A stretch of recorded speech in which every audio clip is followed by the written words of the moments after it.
Well, I'm out cutting some planks out of oak.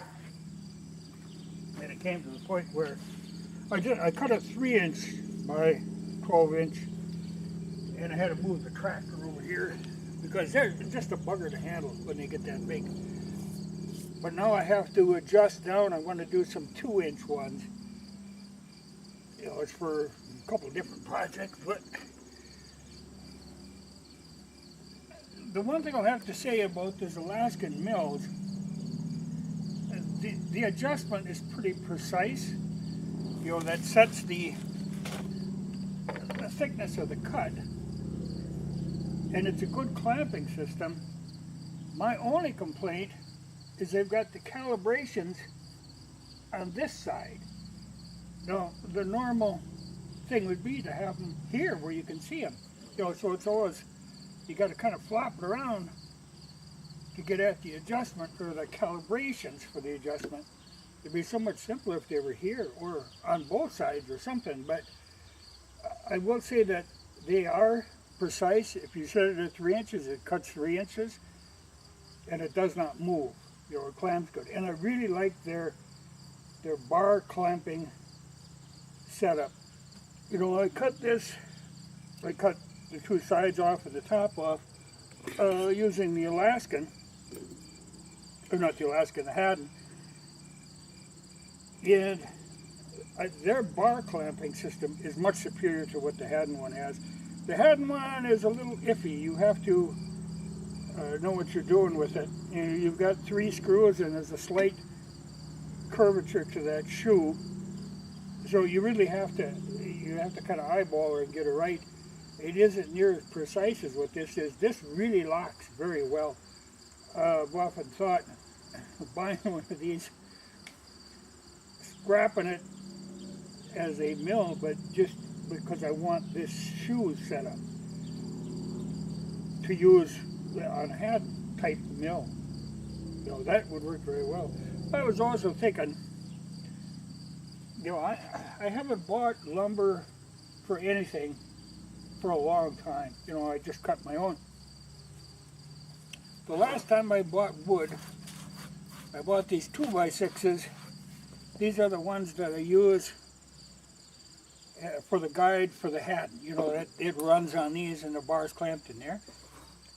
And that was like 3 or 4 years ago that I bought those. But that is the last time I bought any lumber, and I'm constantly building stuff. But,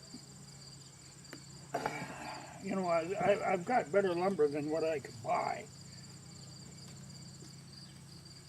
But the Alaskan, it does work good. But like I say, the calibrations are on the wrong side. And it isn't like it's assembled on, they're just on the opposite side of what they should be. Okay. I don't happen to be wearing suspenders today, but I do most of the time. It's just that the pants that I knew I was going to be digging around in this crap, so I wore an old pair of pants that are about wore out, and I didn't bother putting the buttons on those to use with these type of suspenders. Now, most of the time, you know, originally I bought these Carhartt ones, but most of the time I found myself using the Husqvarna ones. Now, and that's what this came in the mail today. I went out and got mail when I was stopped here. And this is another set of the Husqvarna ones because, you know, if I like something, I buy multiples of them. And they're made in Sweden. You know, they're not like a knockoff that's just printed with those words on it. Okay, now when I first got these, or the other set that I wear all the time, I was a little hesitant. Like say here now, the place where it buttons on the back, it's thin plastic stuff, and I thought, oh, you know, but it doesn't, you know, I thought it would tear out, but it doesn't. These are made of the same stuff as some of the discharge lines for high pressure pumps are made out of, you know, for water pumps. You know, it's very strong stuff, reinforced. They use that in the back. Now they've got leather in the front where it buttons on, but it's that same material that links the leather to the buckle or to the strap part. You know, it's like a fire hose, but it's a plastic reinforced thing of some sort. Anyway, they are tough. They have not given me a problem. Like I say, I had the Carhartt ones, and I've actually got another pair of these. But what I noticed the one day, they were starting to do this. You know, when you get that wavy edge, if you've ever had a pair of long handles that the elastic lets go on, that's what that looks like. You know, it starts getting weak. So they're still functional, but I know that that's a bad sign. You know, I've had, yeah, and here's another place where it's doing that exact same thing. You know, I've had long handles that the elastic gets bad on them, and throughout the day, you can feel them, they're creeping down, and pretty soon they're hanging on your crotch. You know, that's just, you're reaching in, trying to pull up your underwear all the time. Now, these Husqvarna ones, although they're much thinner, you know, the material is thinner, they use a better elastic. It's much more resilient. I haven't had any sign of that on my other set. I probably should have brought them out here. I've been very pleased with those. So that's why I figured, you know, they're like a $20 deal. I think the Carhartt ones are about the same price. But I figured I'd get a spare pair to have on hand. Because, like I said, I tend to use them all the time. Like today now, I haven't had them. And it's been a constant battle. You know, you find yourself all the time having to kind of pull your pants up. Because I always got crap in my pockets. You know, wrenches and whatnot. Now, okay, this is another story. The one day, a long time ago, I did a video about Victorinox stuff, and I talked about the multi-tool that they used to make. They actually don't make this one anymore. Well, the other day there was something in the comments again. Somebody made a comment to that guy's comment. I just ignored it when he said, because he said something about that, oh, you see too many of these break. Too many Victorinox multi-tools break. Well, you know, that's just nonsense. These don't break. So I don't know if he's thinking, if he's calling the Swiss Army knife a multi-tool, and that he's seen these break. Though I have never broken one of these. I could see where somebody could abuse one and snap a blade off or something. But I have never had one that I had to replace because it broke. I mean, usually I'll lose them or somebody will borrow it, or, you know. But I've never had one break. Now, like I say, these they don't make anymore. They make a newer model. But these old ones are built like a tank. You know, they're extremely durable tool. I can't imagine how you could break them. You know, I've cut barbed wire. I've done everything with this tool. And like I mentioned to that guy, if it was that guy, I don't know, you know, in them comments sometimes, these conversations, I have no idea if I'm talking to the original commenter or to somebody who commented to him. Or you just get bogged in them things. So usually I don't even bother with them. You know, but after somebody else made a comment, I thought, well, I'll reply to his comment, and then of course it got all messed up again. But these are just a heck of a tool. But like I said, they don't make these anymore. Now they make one that's got some kind of a little curve to it, an X or something, and then it comes with a second set of like bits that go in a little ratchety deal. And I don't like those ones that where there's multiple parts to them, because you always end up losing them. Little bits and things like that, they don't work with a damn. I've never cared for that. I want everything that stays in one solid block, and these are a solid block. And, you know, like he was, you know, saying that there's a design feature in the Leatherman, because he's one of these pro Leatherman people. They're floppy, so you can open them with one hand.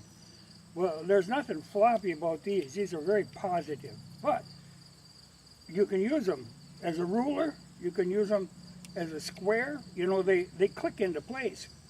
They're a great tool. Obviously, that guy has never really dealt with these. But he was saying, well, I must have not had many Leathermen that I don't like them or don't care for them. I just prefer this. But the thing is, I've never had to buy a Leatherman because I've had this, and this has worked. Well, this must be like 25 years I've had this. And I gave one to my older brother, and he's had it the same amount of time, and he uses it constantly. But I've got a younger brother that has went through multitudes of Leathermans. You know, snapping blades off. And every time I see him pull that thing out and it's flopping around, you know, I'm sure they're probably fine. But like I say, I've never had one. I've known a lot of people have had them. But I've had this. I don't know why I would want to go to a Leatherman. This is just unbeatable as far as I'm concerned. Anyway, stuff like this in my pocket. All day now, walking around, I always find myself having to, you know, pull my pants back up, you know, so I miss having them suspenders. With the suspenders on, if things starts weighing out, all you gotta do is kind of shrug and wiggle a little bit and pull your pants back up.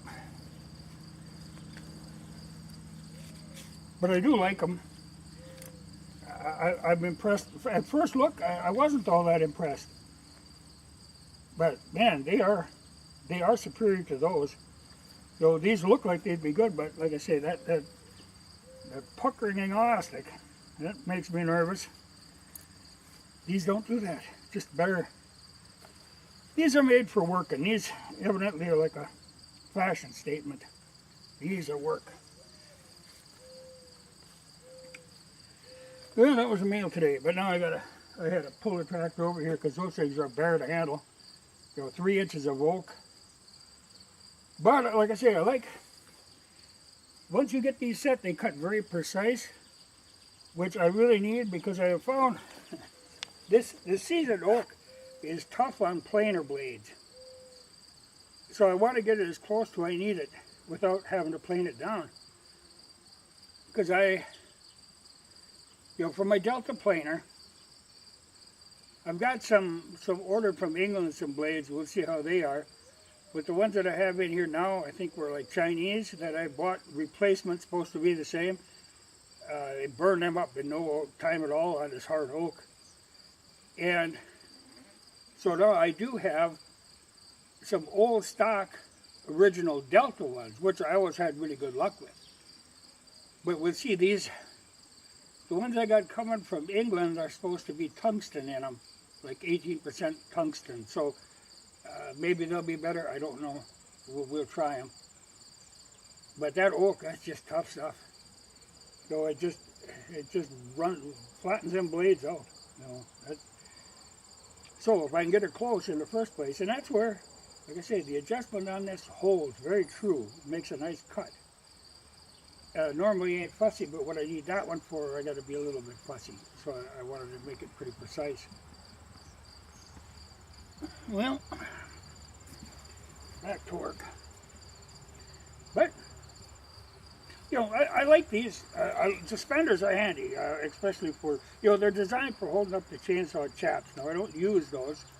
I make a point of not flinging my chainsaw into my leg.